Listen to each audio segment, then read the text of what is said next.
Welcome back to another video on this 1978 Porsche 911 SC.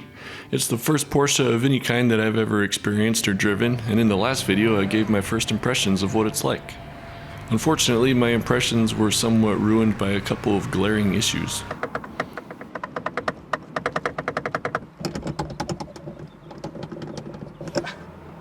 Kind of disappointing.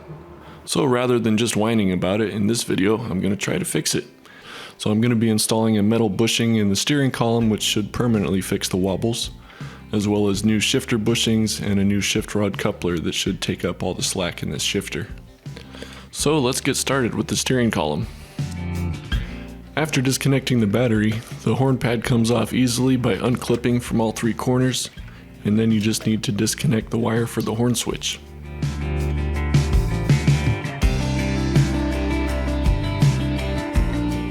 The steering wheel is held on with a 27mm nut, so it helps to have a deep socket and a breaker bar to get it loose.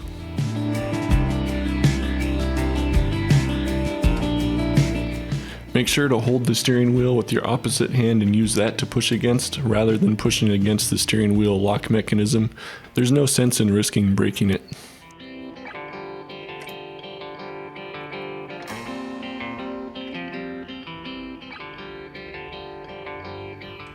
Don't forget about this washer. Now before removing the steering wheel all the way, just wiggle it out until it's even with the spline shaft. That way you can mark it with a Sharpie so you can put it back on exactly where it was before.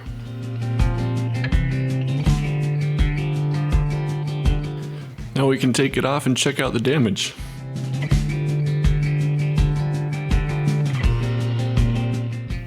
You can still see some remnants of the old plastic bushing, so we'll want to fish out anything that we can get before putting in the new one. Here's the solution. It's a metal sleeve that's supplied by Porsche to take up the slack in the column after this plastic bushing breaks. There are aftermarket plastic replacements, but I don't see any reason to do that when metal is a more permanent solution. So let's get this C-clip out of the way, clean up the old grease, and apply some fresh grease.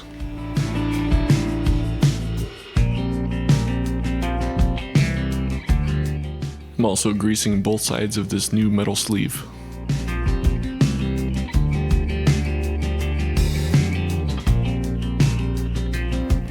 As we tap this down into position, we might come across some resistance where there's still some remnants of plastic on the shaft. It's okay, from what I've read online, to just power through this and push it further down. I made as much progress as I could with a socket until it bottomed out, and then I switched to a flat punch.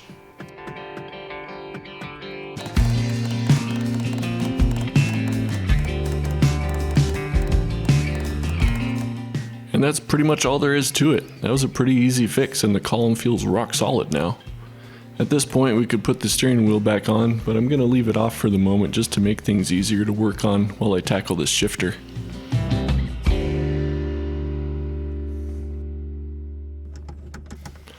This shifter is pretty loosey-goosey, it's hard to find gears, and it just doesn't feel very good.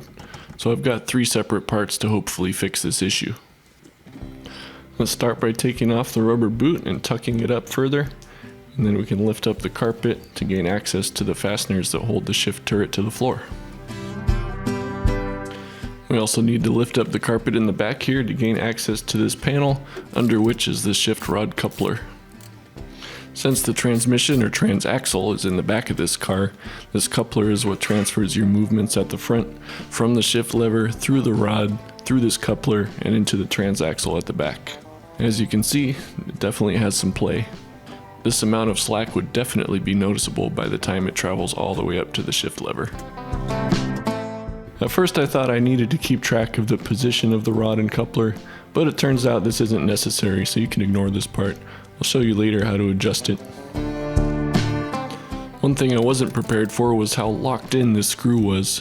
So if you're buying a new coupler, definitely buy a new screw for it as well, because they use copious amounts of thread locker on it.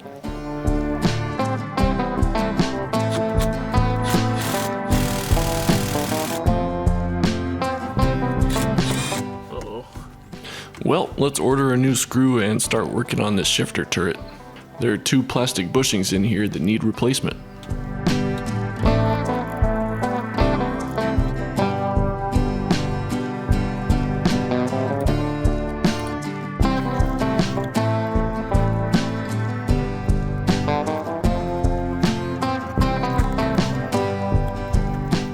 The first bushing we're looking at is this one that's on the end of the shift lever that goes into the cup on the shift rod.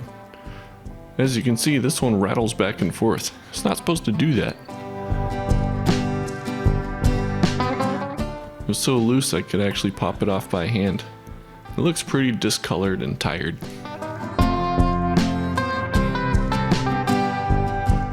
The next bushing we're looking at goes around the shift rod, so I thought it would be easier to disconnect it from the coupler so I could move it around more.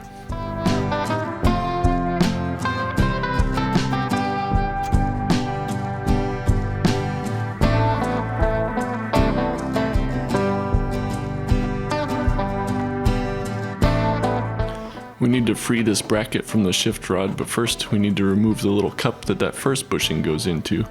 It has a set screw which is pretty tight, similar to the one that's on the shift coupler.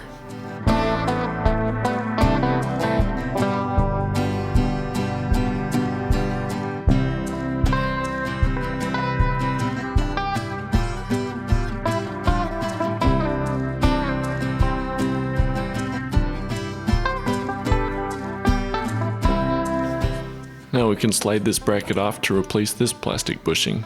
I don't think this one was as problematic as the other two items we've looked at, but while we're doing this, it makes sense to replace it.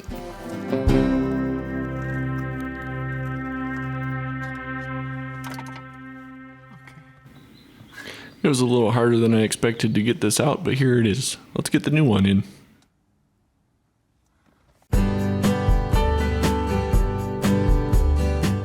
I slathered up the new one with some fresh grease and used my vise and an old grease cap to try to push it into position. There was a little bit of trial and error.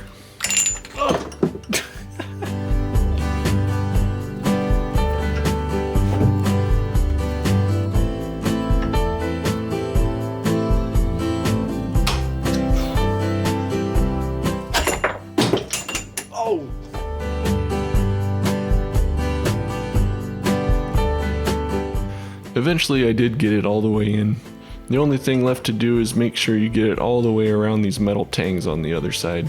You can use a screwdriver to work them around. Once it's fully seated, it should look something like this.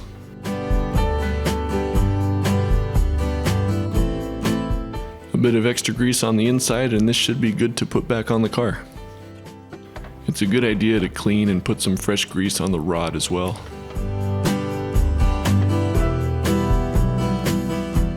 Now we can put this cup back on, but you guessed it, let's clean it out and put some fresh grease in first.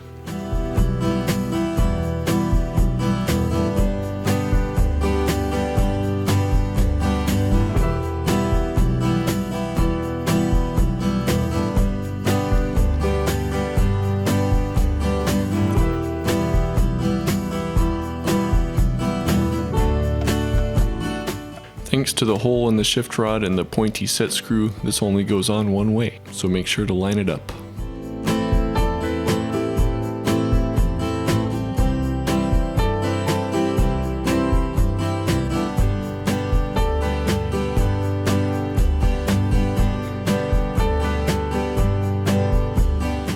Now this is ready to receive the new shifter bushing, so let's do that next. As usual, I'm going to clean off the old grease and put on some fresh stuff.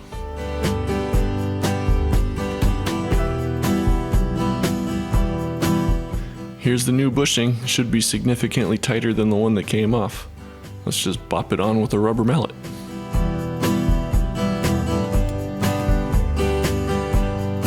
Nice. I can already tell this has zero play in it and it feels nice and tight. So let's slather it up and get it ready to go home. Meanwhile, back at the coupler, I had to use an extractor to get this screw out. Thank goodness it worked.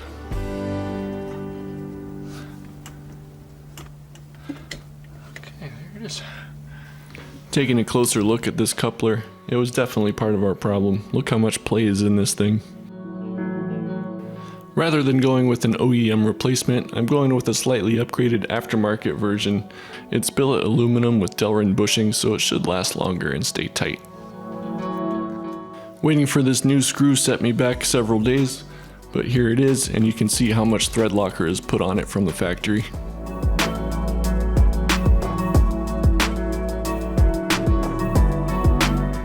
But with this final piece of the puzzle, I can put the new coupler in.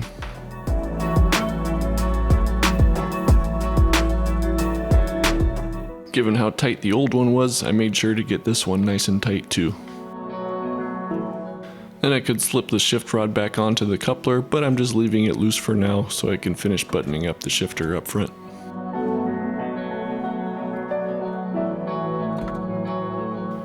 Now it's just a matter of getting everything back into position, slipping the new bushing into the cup on the shift rod, and lining up all the bolt holes.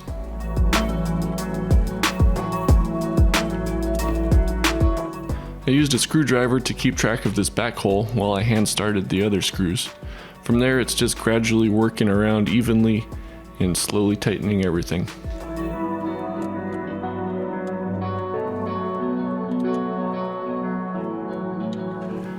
Also, hopefully you kept track of all these little washers.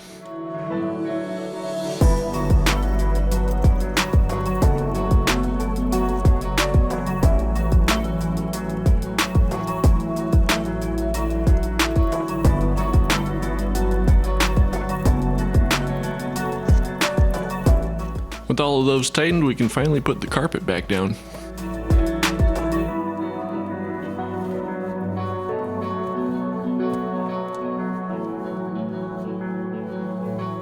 Now it's time to adjust this linkage to make sure it goes into all the gears nicely.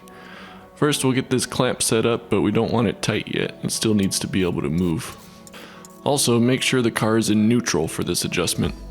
First, you need to move the shift lever all the way towards the driver's side so it touches the turret. Secondly, you need to make sure that it's perfectly vertical at a 90-degree angle. While that's held in place, maybe with a second person, you want to rotate the shift coupler all the way counterclockwise as you're facing the back of the car. When all those conditions are met, tighten the clamp. Now let's test it out. And I can tell you right away it feels much better. It slots right into gear. They're all easy to find. There's still a fair bit of slop in neutral, but that's probably just how it is.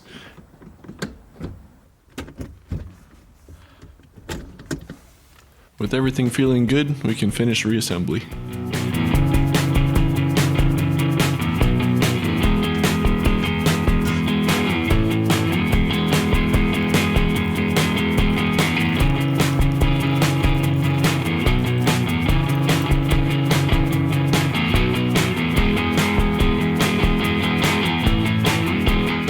Finally, the steering wheel can go back on. I just have to make sure to line up those marks perfectly so it goes back into alignment.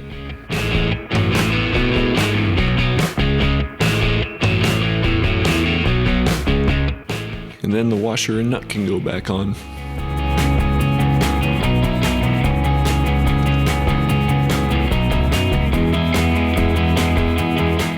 Just like before, hang on to the steering wheel while you're torquing this nut.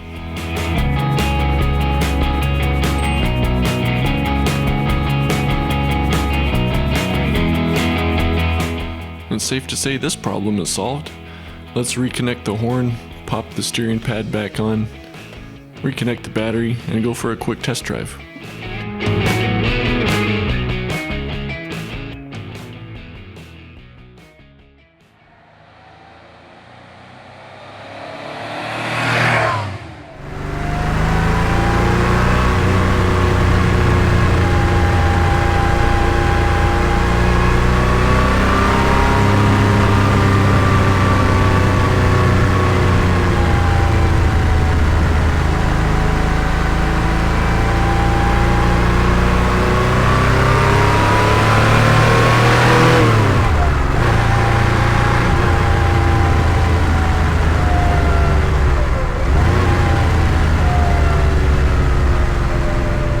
Oh, this is way better already.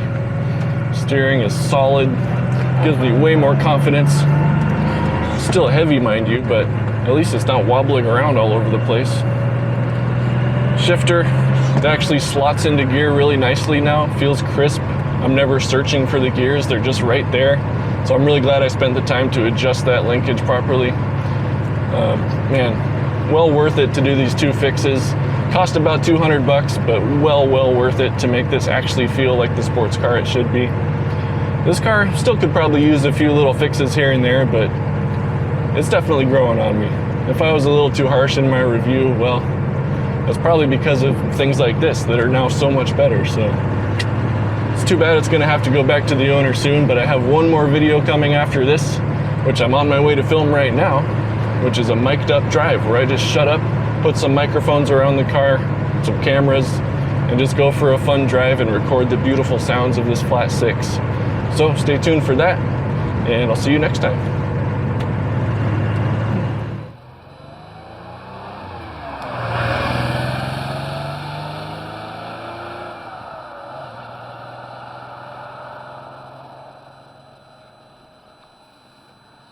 FedEx.